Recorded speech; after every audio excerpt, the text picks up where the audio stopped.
नमस्कार, स्वागत है आपका खबरों का पंचनामा में। मैं हूं आपके साथ वक्ता। हम लेकर आए हैं देश और दुनिया की 5 बड़ी खबरें जिस पर चर्चा के लिए हमारे साथ स्टूडियो में मौजूद हैं कैपिटल टीवी के editor in chief doctor Manish Kumar ji. Doctor साहब, आपका बहुत बहुत स्वागत है। धन्यवाद। सबसे पहले नजर डालते हैं आज की हेडलाइंस पर।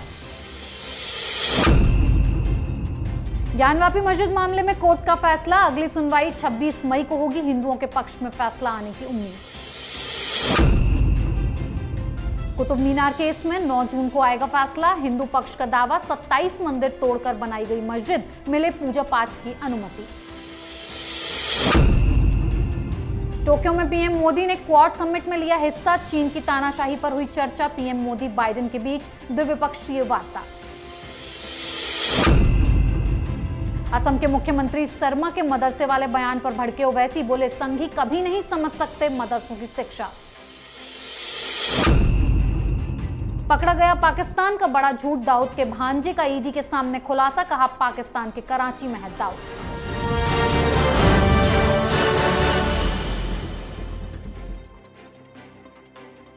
आज की सबसे पहली खबर ज्ञानवापी मस्जिद मामले पर। ज्ञानवापी मस्जिद मामले में आज कोर्ट ने सुनवाई खत्म कर दी है, जिसके बाद कोर्ट ने 26 मई को अगली सुनवाई की तारीख तय कर दी है। साथ ही कोर्ट ने कहा कि 26 मई को वादी पक्ष को ज्ञानवापी मस्जिद सर्वे की रिपोर्ट दी जाएगी। मुस्लिम पक्ष का कहना था कि 7/11 पर मामला सुना जाए। कोर्ट ने कहा कि 7/11 को पहले सुना जाएगा। इसके साथ ही जिला कोर्ट ने 7 दिन के भीतर सेशन कोर्ट के फैसले पर हुए सर्वे की रिपोर्ट पर दोनों पक्षों से आपत्तियां दाखिल करने को कहा है। डॉक्टर साहब, अब इस मामले पर 26 मई को सुनवाई होगी, आगे क्या होगा? आज बनारस के कोर्ट में जो फैसला आया है उसमें 3 प्रमुख बातें हैं। पहली चीज ये कि सुनवाई की प्रक्रिया क्या हो उसको तय किया गया। सबसे पहले मुस्लिम पक्ष के द्वारा दायर याचिका की सुनवाई होगी, जिसे 7-11 के नाम से बताया जा रहा है, और जो बेसिकली ये मांग है मुस्लिम पक्षों के द्वारा कि ये जो तमाम जो हिंदू पक्ष की तरफ से पूजा पाठ करने की, शिवलिंग की अलग अलग याचिका जो दायर की गई है, इसे नल एंड वॉइड करार दिया जाए, आगे की कोई सुनवाई ही ना हो। जो हिंदू पक्ष जो मांग कर रहे हैं उनकी मांगों को डस्टबिन में डाल दिया जाए, तो पहले इसी याचिका पे सुनवाई होगी, जिसे 7-11 मेंटेनेबिलिटी के ऊपर बहस 26 तारीख को शुरू होगी। कोर्ट का ये फैसला क्यों आया? वो इसलिए आया क्योंकि ये लोग सुप्रीम कोर्ट चले गए थे। सुप्रीम कोर्ट में उन्होंने कहा था कि 1991 का जो कानून है, places of worship act special provision 1991, उसके तहत ज्ञानवापी में कोई बदलाव नहीं किया जा सकता, किसी की एंट्री नहीं हो सकती, ये कानून का उल्लंघन है, इसलिए इन याचिकाओं को खत्म कर दिया जाए। सुप्रीम कोर्ट ने कहा कि आप वापस बनारस कोर्ट जाइए, बनारस के कोर्ट में ये तय होगा कि ये मेंटेनेबल है या नहीं है। तो सुप्रीम कोर्ट का आदेश था, इसलिए इसको पहले सुना जा रहा है। लेकिन यहाँ एक क्लू है। वो क्लू ये है कि कोर्ट ने ये भी बताया कि ये जो सर्वे किए गए हैं, जो फोटोग्राफ्स, जो वीडियोग्राफी हुई है परिसर के अंदर की, उसकी तस्वीरें सभी पक्षों को दी जाएगी। मतलब ये 1 दिन 2 दिन के बाद जब फैसले का हार्ड कॉपी सभी पक्षों को दिया जाएगा, तो वो तस्वीरें भी आ जाएंगी, वो वीडियोस भी आ जाएगा, तो ये सार्वजनिक हो जाएगा। मतलब ये मसला और भी ज़्यादा इंटरेस्टिंग होने वाला है। पूरे देश की निगाह इस बात पे टिकी हुई है कि आखिर जो कैमरा ज्ञानवापी मस्जिद के अंदर गया, जो तहखाने में गया, वो अंदर दिखता कैसा है। और इसलिए ये मसला जो आज जो कोर्ट में हुआ है, उसमें हुआ ये कि ये फैसला आते ही कोर्ट के परिसर में ही हर हर महादेव के नारे लगने लग गए। और ये भी कहा गया कि दोनों ही पक्षों को 1 सप्ताह का टाइम दिया जा रहा है कि जो सर्वे रिपोर्ट है उसके ऊपर अपने कमेंट्स, अपना जो विरोध है, आपत्ति है, वो आप दर्ज करा सकते हैं। तो कुल मिलाकर के 26 तारीख से सुनवाई शुरू होगी और अगले 8 सप्ताह तक ये मसला हिंदुस्तान के घर घर में इस पे चर्चा होती रहेगी। जी डॉक्टर साहब, तो एक तरफ ज्ञानवापी पर कोर्ट का बड़ा फैसला आ गया है, दूसरी तरफ कुतुब मीनार के मामले ने तूल पकड़ लिया है। कुतुब मीनार विवाद केस में हिंदू पक्ष की याचिका पर दिल्ली की साकेत कोर्ट में सुनवाई हुई। अब मामले पर फैसला 9 जून को आएगा। आज एएसआई और हिंदू पक्ष ने अपनी दलीलें रखी। हिंदू पक्ष ने कहा कि 27 मंदिरों को ध्वस्त करके मस्जिद बनाई गई थी, वहां हिंदुओं को पूजा का अधिकार मिलना चाहिए। हिंदू पक्ष की दलीलों के बीच कोर्ट ने कहा कि 800 सालों से अगर वहां देवता बिना पूजा के भी वास कर रहे हैं तो उनको ऐसे ही रहने दिया जा सकता है। अब कोर्ट ने दोनों पक्षों को दलीलें रखने का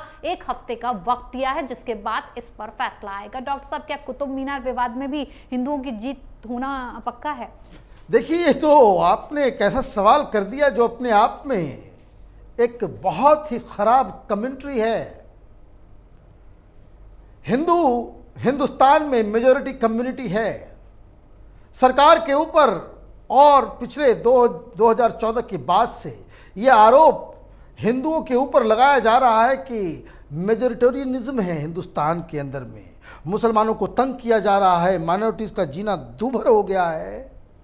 लेकिन ये केस देख करके तो मुझे लगता है कि मंदिर है वहाँ, भोलेनाथ, विष्णु भगवान, नरसिंह अवतार, जैन मूर्तियां का अंबार लगा हुआ है सैकड़ों की संख्या में। और ये जो मेजॉरिटी कम्युनिटी तथा कथित रूप से जो एग्रेसिव है, वो कोर्ट में ये विनती कर रहा है कि मेरे भगवान वहाँ पड़े हुए हैं खुले में, हमें पूजा करने की अनुमति दी जाए। और कोर्ट भी ये पूछ रहा है कि तुम किस आधार पे ये अधिकार अपना मान रहे हो। आज जो कोर्ट में हुआ है वो बताता है कि किस हिसाब से सरकारें आती हैं जाती हैं, लेकिन सिस्टम हिंदुओं के खिलाफ खड़ा है। ये आज कोर्ट के बहस के दौरान अच्छी तरीके से समझ में आ रहा है। वैसे कोर्ट का क्या फैसला होगा वो तो प्रीएम्प्ट नहीं किया जा सकता, उसके बारे में बताया नहीं जा सकता। लेकिन जो बहस हुई वहां जज साहब ने ये जो मजाक में कह दिया कि 800 साल से तुम्हारे देवता ऐसे ही पड़े हुए हैं, वैसे ही पड़े रहने दो, ये कितनी शर्मनाक कमेंट्री है। क्या यही जज साहब किसी दूसरे धर्म के बारे में ऐसा कह सकते थे? नहीं कह सकते। वो क्यों नहीं कह सकते? कि हिंदू सहिष्णु होते हैं। हमारे देवताओं को, हमारे धर्म को, हमारे संस्कारों को, हमारे सिविलाइजेशन को, हमारे इतिहास को, हमारे पास्ट को आप जितनी भी उसका मजाक उड़ा लें, हिंदू रिएक्ट नहीं करता। और ये फैसला क्या होगा नहीं होगा, हकीकत तो यही है कि एएसआई का जो वहाँ पे तख्त लगा हुआ है वही बता रहा है कि 27 मंदिरों को तोड़कर वहाँ पे मुगल मस्जिद बनाई गई है। मंदिर तोड़ के मस्जिद कैसे बनाई जाती है? क्या वो मस्जिद कहलाने लायक भी है क्या? ये सवाल जज साहब को मुस्लिम पक्ष से पूछना चाहिए था। लेकिन खैर, ये हिंदुस्तान है, यहाँ हिंदुओं को प्रताड़ित होना ये हमारे डीएनए में चला गया है। सिस्टम हिंदुओं के साथ नहीं है, यही समझ में आ रहा है। जी बिल्कुल। कुतुब मीनार पर हिंदुओं का दावा मजबूत होता जा रहा है और जापान पीएम मोदी का मुरीद हो गया है। पीएम मोदी ने आज टोक्यो में क्वाड समिट में हिस्सा लिया। मीटिंग में जापान, ऑस्ट्रेलिया, अमेरिका भी शामिल हुए। बैठक में रूस यूक्रेन युद्ध को लेकर चीन की तानाशाही तक के मुद्दे उठाए गए। साथ ही टोक्यो में अमेरिकी राष्ट्रपति जो बाइडेन और पीएम मोदी के बीच द्विपक्षीय वार्ता भी हुई। इस दौरान पीएम मोदी ने कहा कि वैश्विक शांति के लिए भारत अमेरिका की दोस्ती अहम है। हमारे समान हितों के विश्वास मजबूत हुआ है। जिसके बाद बाइडेन ने कोविड से निपटने के लिए उठाए गए भारत के कदमों की तारीफ की है। डॉक्टर साहब, पीएम मोदी का क्वाड समिट में हिस्सा लेना भारत के लिए कितना अहम माना जाए? प्रधानमंत्री मोदी ने आज फिर से हिंदुस्तान का गौरव जो है वो बढ़ाया है। और आप कह रही हैं कि वो क्वाड के मीटिंग में उन्होंने हिस्सा लिया। उन्होंने हिस्सा नहीं लिया, उन्होंने क्वाड के जरिए अपनी ग्लोबल लीडरशिप को मजबूती दी है। जिस तरह की तस्वीरें, जिस तरह का भाषण, जिस तरह के बयान वहाँ से आ रहे हैं और जिस तरीके से जापान के अंदर प्रधानमंत्री मोदी की खातिरदारी हो रही है, जो पॉपुलरिटी समझ में आ रहा है, इसमें कोई डाउट नहीं कि चीन के खिलाफ हिंदुस्तान अपने आप को सबसे प्रबल एक देश के रूप में उभारा है। प्रधानमंत्री के नेतृत्व में जिस हिसाब से क्वाड के अंदर चीन को कैसे रिस्ट्रिक्ट करना है, किस तरीके से उसको बांधना है कि ताकि उसकी जो साम्राज्यवादी जो विचार है वो उसका असर ग्लोबल पॉलिटिक्स पे ना हो, उसका रास्ता भी दिखाया है। प्रधानमंत्री मोदी ने साफ साफ कहा कि ये जो विश्व की जो शांति है उसका एक बहुत बड़ा बाधक वो चीन है, और इसके लिए ज़रूरी है कि जो जितने भी सुपर पावर हैं, जितने भी रिस्पॉन्सिबल देश हैं, जिनके कंधों पर ग्लोबल पीस की जिम्मेदारी है, उनको एक साथ आना होगा। और जिस हिसाब से हिंदुस्तान में ये जो दलाल मीडिया का जो एक गैंग था कि बाइडेन आ गए हैं, वहाँ पे प्रधानमंत्री मोदी की अब नहीं चलेगी। आज जिस हिसाब से बाइडेन और प्रधानमंत्री मोदी के बीच बातचीत हुई है, जिस हिसाब से अमेरिका के साथ हिंदुस्तान के जो रिश्ते मजबूत हुए हैं, वो बता रहा है कि हिंदुस्तान की फॉरेन पॉलिसी वो राइट डायरेक्शन में है। जी बिल्कुल, विदेशों में मोदी की जय जयकार हो रही है और ओवैसी बौखला कर नई नई बयानबाजी कर रहे हैं। अब ओवैसी ने असम के मुख्यमंत्री हिमंत बिस्वा के मदरसों पर दिए बयान पर पलटवार किया और कहा कि मदरसों में आत्मसम्मान और सहानुभूति सिखाया जाता है, लेकिन ये बात अनपढ़ संघी कभी नहीं समझ सकते। दरअसल हेमंत बिस्वा शर्मा ने कहा था किसी भी धार्मिक संस्थान में प्रवेश उस समय में होना चाहिए जब व्यक्ति खुद कोई निर्णय लेने में सक्षम हो। बच्चे कभी भी मदरसों में जाने के लिए तैयार नहीं होंगे अगर उन्हें ये बता दिया जाए कि वो वहां पढ़ने के लिए बाद डॉक्टर या इंजीनियर नहीं बन सकते। बच्चों को ऐसे धार्मिक स्कूलों में एडमिशन देना मानवाधिकारों का उल्लंघन है। डॉक्टर साहब, मदरसों में शिक्षा के सच पर ओवैसी इतना बौखला क्यों गए? देखिए, ओवैसी मुस्लिम राजनीति करते हैं और मुसलमानों की भावनाओं को भड़का के वो राजनीति करना चाहते हैं। वो मुल्ले जो मौलाना, ये जो कट्टरपंथी लोग हैं, जो मुस्लिम समाज के दुश्मन हैं, उनको एक साथ लेकर के, दिक्कत क्या है हिंदुस्तान के अंदर में, जो सेकुलर पार्टियां हैं वो सबसे बड़े मुसलमानों के दुश्मन हैं।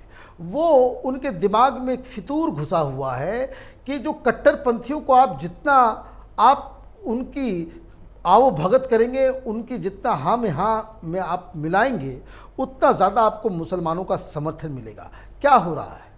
हेमंत बिस्वा शर्मा ने क्या कहा? उन्होंने कहा कि भाई ये जो मदरसे में आप भेज रहे हो इसको बंद होना चाहिए, और सही बात है, धर्म की शिक्षा देनी है, घर में दीजिए। हिंदुओं के लिए तो कोई इस तरह का आश्रम नहीं खुला हुआ है जहां लोग जाएं।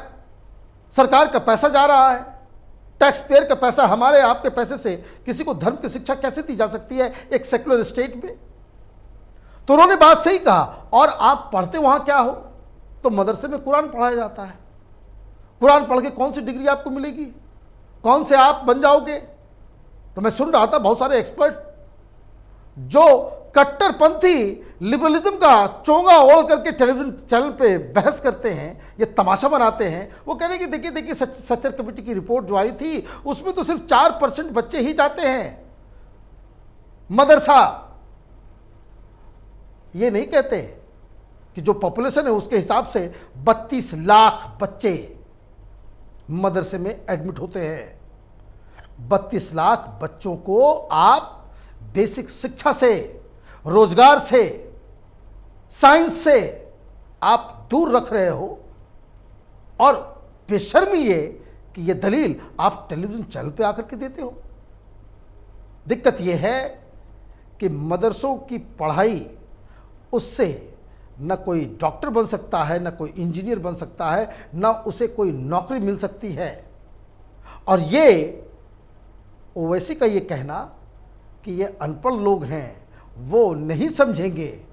आपने मदरसा में पढ़ाई करके आप बैरिस्टर बने क्या? आपके पास जो लॉ की डिग्री है वो मदरसे से आपको हासिल हुई है क्या? खुद तो ये काम करते नहीं, अपने बच्चों को आपने मदरसे में तालीम दी या फिर उसे इंग्लिश मीडियम स्कूल में पढ़ाया।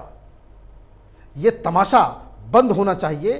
दरअसल दिक्कत क्या है, सीधी बात मैं कह रहा हूं कि जो मुसलमानों के जो रहनुमा हैं, जो लीडर्स हैं, जो मौलवी मौलाना, यही मुसलमानों के सबसे बड़े दुश्मन हैं। जी डॉक्टर साहब, आखिरी खबर में बात पाकिस्तान की कर लेते हैं। दाऊद पर पाकिस्तान का बड़ा झूठ बेनकाब हो गया है। अंडरवर्ल्ड डॉन दाऊद इब्राहिम के भांजे आली शाह पारकर ने ईडी के सामने बड़ा खुलासा किया और बताया कि भारत का मोस्ट वांटेड भगोड़ा पाकिस्तान के कराची में है और उसका परिवार उत्सव के अवसरों के दौरान दाऊद की पत्नी के संपर्क में रहता है। दाऊद के भांजे ने खुलासा किया है कि दाऊद पाकिस्तान के कराची में है और वो उसके पैदा होने से पहले ही 1986 के बाद भारत छोड़ चुका है। डॉक्टर साहब, पाकिस्तान क्यों इतने बड़े आतंकी और भगोड़े को दाऊद को पनाह दे रहा है? भाई, इतने बड़े भगोड़े को जिस देश के अंदर ओसामा बिन लादेन पकड़ा जाता हो, ये तो छोटा मोटा पॉकेट मार है उसके सामने। अल जवाहिरी वहाँ पाया जाता है। वहाँ कौन? पाकिस्तान पूरी दुनिया का जितने भी ये जो इस्लामिक टेररिस्ट हैं उनका वो केंद्र बना हुआ है। अब यह खुलासा तो पहले भी हो चुका है कि वो पाकिस्तान में है। वो दरअसल पाकिस्तान इस झूठ के साथ, पाकिस्तान कभी सच कबूल करता ही नहीं है, ये उसके डीएनए में ही नहीं है। जो मुल्क झूठ के आधार पे बनाई हो, वहाँ से आप क्या एक्सपेक्ट करते हैं? अभी ये खुलासा इधर हो रहा है, लेकिन मुझे कोई बताए ये जावेद मियांदाद जो क्रिकेटर है और दाऊद इब्राहिम, ये दोनों समधी हैं। दोनों के बच्चों की शादी हुई पूरे पंप एंड शो के साथ कराची के अंदर। ये दोनों समधी, ये कोई अलग अलग आइलैंड पे तो नहीं रहते। शादी हुई कराची के अंदर, सब लोग वहाँ मौजूद थे। तो ये तो पहले से ही लोगों को जानकारी है कि भाई वो वहीं से ऑपरेट कर रहा है। और ये सिर्फ ऑपरेट ही नहीं कर रहा है, बल्कि आईएसआई के साथ मिलके हिंदुस्तान में वो तमाम एंटी इंडिया गतिविधियों को फंडिंग करता है। हवाला का ऑपरेशन जो होता है, इसमें बहुत बड़ा हिस्सा ये दाऊद के नेटवर्क का है, जो ईडी तहकीकात कर रही है। यहाँ की कई सारी पॉलिटिकल पार्टीज़, कई सारे मौलवी मौलाना, कई सारे नक्सली, कई सारे अलगाववादी, कई सारे जो पीएफआई वीएफआई, ये सारे तमाम जो एंटी इंडिया प्रोपेगेंडा चलाते हैं, ये सब दाऊद इब्राहिम के साथ, उसके नेटवर्क के साथ पूरी तरीके से कनेक्टेड है। ईडी ने अब इस कनेक्शन को खंगालना शुरू किया है। यकीन मानिए, कई सारे सफ़ेद पोश नेता इस तहकीकात में बेनकाब होने वाले हैं। जी डॉक्टर साहब, बहुत बहुत धन्यवाद इतनी जानकारी। धन्यवाद। खबरों का पंचनामा में आज के लिए इतना ही। देश विदेश की बाकी खबरों और उनके सटीक एनालिसिस के लिए देखते रहिए कैपिटल टीवी। हमें लाइक कीजिए, शेयर कीजिए और कैपिटल टीवी को सब्सक्राइब कीजिए। नमस्कार।